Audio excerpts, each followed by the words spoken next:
शहादत हसन मंटू की लिखी कहानी बग़ैर इजाज़त। नईम टहलता टहलता एक बाग के अंदर चला गया। उसको वहाँ की फ़ज़ा बहुत पसंद आई। घास के एक तख्ते पर लेटकर उसने खुद कलामी शुरू कर दी। कैसी पुरफ़ज़ा जगह है। हैरत है कि आज तक मेरे नज़रों से ओझल रही। नज़रें ओझल कहकर वो मुस्कुराया। नज़र हो तो चीज़ें नज़र भी नहीं आती। आह की नज़र की बेनज़री। देर तक वो घास के इस तख्ते पर लेटा और ठंडक महसूस करता रहा, लेकिन उसकी खुद कलामी जारी थी। ये नरम नरम घास कितनी फरहतनाक है। आंखें पाँव के तलवों में चली आईं। और ये फूल इतने खूबसूरत नहीं जितनी उनकी हरजाई खुशबू है। हर शय जो हरजाई हो खूबसूरत होती है। हरजाई औरतें, हरजाई मर्द कुछ सक्षम में नहीं आता है। ये खूबसूरत चीज़ें पहले पैदा हुई थी या खूबसूरत ख्याल। हर ख्याल खूबसूरत होता है, मगर मुसीबत ये है कि हर फूल खूबसूरत नहीं होता। मिसाल के तौर पे ये फूल। उसने उठकर एक फूल की तरफ देखा और अपनी खुद कलामी जारी रखी। ये उस टहनी पर अवंड बैठा है, कितना सुफला दिखाई देता है। बहरहाल ये जगह खूब है। एक बहुत बड़ा दिमाग मालूम होती है। ऐसे महसूस होता है कि इस वक्त रोशनी भी है, साए भी हैं। ये जगह खूब है। एक बहुत बड़ा दिमाग मालूम होती है। ऐसा महसूस होता है कि इस वक्त मैं नहीं बल्कि जगह सोच रही है। ये पुरफ़ज़ा जगह इतनी देर मेरी नज़रों से ओझल रही। इसके बाद नईम फ़राते मुसर्रत में कोई गज़ल गाना शुरू कर देता है। अचानक मोटर के हॉर्न की करख्त आवाज़ इसके साजे दल के सारे तार झंझोर देती है। वो चौंक कर उठता है, देखता है कि मोटर पास की रविश पर खड़ी है और एक लंबी मूंछों वाला आदमी उसकी तरफ कहर आलूद निगाहों से देख रहा है। उस मूंछों वाले आदमी ने गरज कर कहा, ए तुम कौन हो? नईम जो अपने ही नशे में सरसार था चौंका। ये मोटर कार इस बाग में कहाँ से आई? मूंछों वाला जो इस बाग का मालिक था बड़बड़ाया।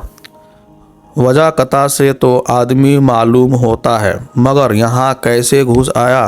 किस इत्मीनान से लेटा था जैसे उसके बाबा का बाग है।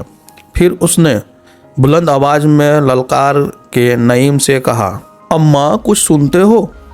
नईम ने जवाब दिया, हुजूर सुन रहा हूँ, तशरीफ़ ले आइए, यह बहुत पुरफ़ज़ा जगह है। बाग का मालिक भुना गया। तशरीफ़ का बच्चा इधर आओ।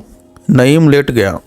भाई मुझसे ना आया जाएगा, तुम खुद ही चले आओ। वल्लाह बड़ी दिल फरेब जगह है, तुम्हारी सब कोफ्त दूर हो जाएगी। बाग का मालिक मोटर से निकला और गुस्से में भरा हुआ नईम के पास आया। उठो यहाँ से। नईम के कानों में उसकी तीखी आवाज़ बहुत नागवार गुजरी। इतने ऊंचे ना बोलो, आओ मेरे पास, लेट जाओ, बिल्कुल खामोश जिस तरह की मैं लेटा हुआ हूँ।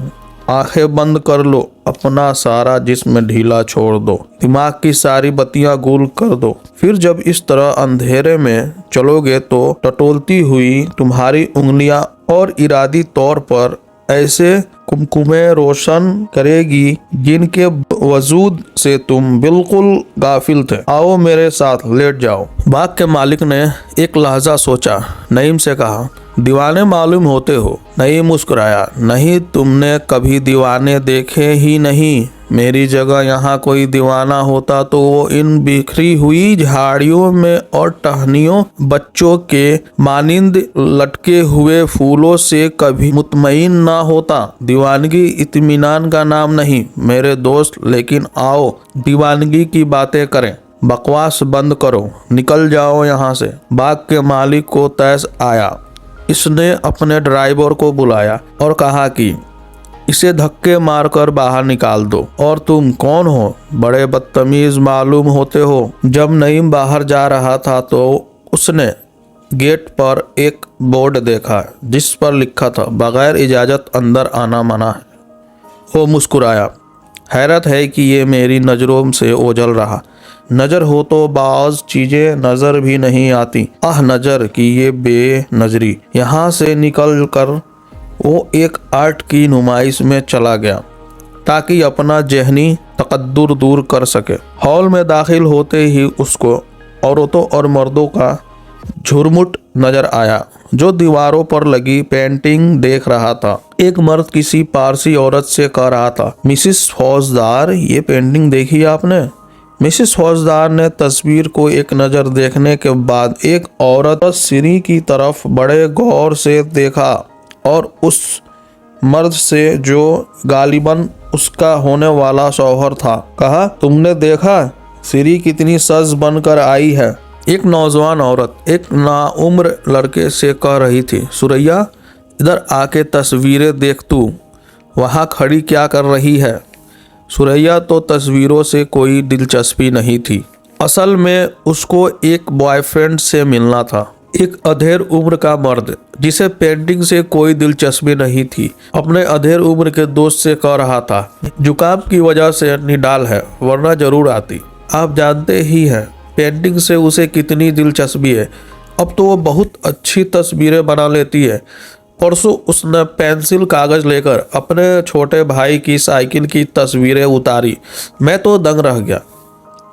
नईम पास खड़ा था। उसने हल्के से तंज के साथ कहा, हूबहू साइकिल मालूम होती होगी। दोनों दोस्त भौचक्के से होकर रह गए कि ये कौन बदतमीज है। चुनांचा इसमें से एक ने नईम से पूछा, आप कौन? नईम बौखला गया। मैं क्या करते हो? बताओ तुम कौन हो? नईम संभल कर कहा, अब जरा आराम से पूछिए, मैं आपको बता सकता हूँ। तुम यहाँ आए कैसे? नईम का जवाब बड़ा मुख्तसर था, जी पैदल। औरतों और मर्दों ने जो आसपास खड़े तस्वीरें देखने के बजाय खुदा मालूम किन किन चीज़ों पर तबसरा कर रहे थे हंसना शुरू कर दिया। इतने में उस नुमाइश का नाजिम आया। उसको नईम की गुस्ताखी के मुतालिक बताया गया। उसने बड़े कड़े अंदाज में उससे पूछा, तुम्हारे पास कार्ड है? बगैर इजाज़त तुम अंदर चले आए। जाओ, भाग जाओ यहाँ से। नईम एक तस्वीर को देर तक देखना चाहता था मगर उसे बादल नख्वास्ता वहाँ से निकलना पड़ा। सीधा अपने घर गया। दरवाजे पर दस्तक दी। उसका नौकर फजलू बाहर निकला। नईम ने उससे पूछा कि क्या मैं अंदर आ सकता हूँ? फजलू बौखला गया। हुजूर, ये आपका अपना घर है, इजाज़त कैसी? नईम ने कहा, नहीं फजलू, ये मेरा घर नहीं, ये मुझे राहत बख्शता है। कैसे मेरा हो सकता है? मुझे अब एक नई बात मालूम हुई है। फजलू ने बड़े अदब से पूछा, क्या सरकार? नईम ने कहा, यही कि ये मेरा घर नहीं, अलबत्ता इसका गर्दो गुबार, इसकी तमाम गलाजतें मेरी हैं। वो तमाम चीज़ें जिनसे मुझे कोफत होती है मेरी हैं, लेकिन वो तमाम चीज़ें जिनसे मुझे राहत पहुँचती है किसी और की, खुदा जाने किसकी। मैं अब डरता हूँ। किसी अच्छी चीज़ को अपनाने से खौफ लगता है। ये पानी मेरा नहीं, ये हवा मेरी नहीं, ये आसमां मेरा नहीं, वो लिहाफ जो मैं सर्दियों में ओढ़ता हूँ मेरा नहीं, इसलिए कि मैं इससे राहत तलब करता था। फजलू जाओ, तुम भी मेरे नहीं। नईम ने फजलू को कोई बात करने ना दी। वो चला गया। रात के 10 बज चुके थे।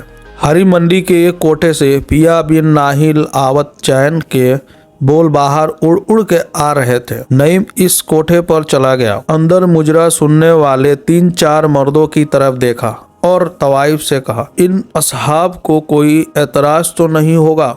तवाइफ मुस्कुराई, इन्हें क्या एतराज हो सकता है, इधर मसनद पर बैठिए। नईम बैठ गया। उसने कमरे का जायजा लिया और तवाइफ से कहा, ये कितनी अच्छी जगह है। तवाइफ संजीदा हो गई। आप क्या मेरा मजाक उड़ाने आए हैं? ये अच्छी जगह जिसे तमाम सुरफा हद से ज्यादा गंदी जगह समझते हैं। नईम ने उससे कहा, यह अच्छी जगह इसलिए है कि यहाँ बगैर इजाजत के आना मना है का बोर्ड बाहर लगा नहीं है। यह सुनकर तवाइफ और उसका मुजरा सुनने वाले तमाशबीन हंसने लगे।